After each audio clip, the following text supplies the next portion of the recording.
Today we're speaking with Amnon Sofrin, the Manager of Homeland Security Projects at Israel Aerospace Industries. Amnon, what are the problems in protecting the exclusive economic zone at sea? There are three main challenges when we speak about securing exclusive economic zone, or how we define it, EEZ. The first one is illegal fishing. The second one is control over natural resources like oil and gas under sea, which is a place for conflict between states in many places in the world. And the third one is what we call illegal activity like piracy, marine piracy in Africa, in Indonesia, in Malacca Straits and so on, which gives a lot of headache to many states and something that has to be faced with. What are the main threats when we talk about offshore security?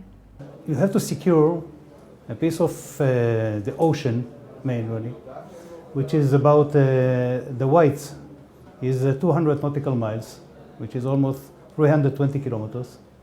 And in some places it reaches out to be almost 700 kilometers from the seashore, over a very, very long strip over the ocean. And you have to be able to detect illegal activity, illegal efforts of someone to get in and to carry out some illegal or hostile activity, and to choose it between innocent or regular vessels that are traveling along the roads, in the ocean, of course. How do you protect such large areas at sea? It's not something that you have to be used to, because all the options are available. Meaning we can come from the air with a small air vehicle and attack a platform, attack a vessel or whatever. Second option is to come what we call from the surface of the sea or sea level and to hit with a small boat. And the third one is to come undersea with divers that give some bombing or explode some bombing under the vessel in order to sink it down. What is IAI contributing to this effort? When we have to secure such a huge territory, which is of course a marine one, you have to be able to use what we call a multi-layer system. Meaning you have to be able to monitor the area constantly as best as you can.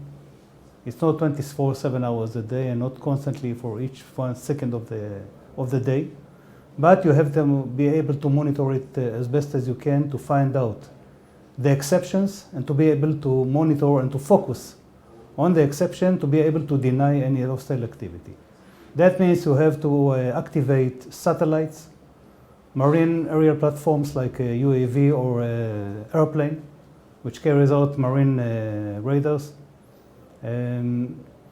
vessels carrying out radars that can scan the area and monitor each one of the activities, and offshore, of course, onshore, coastal radars and coastal systems that can detect another piece of the territory in order to be able to detect any hostile activity. All that comes to one command and control center that can integrate all the indications and be able to generate what we call the marine picture. Thank you, Amnon, for your time today.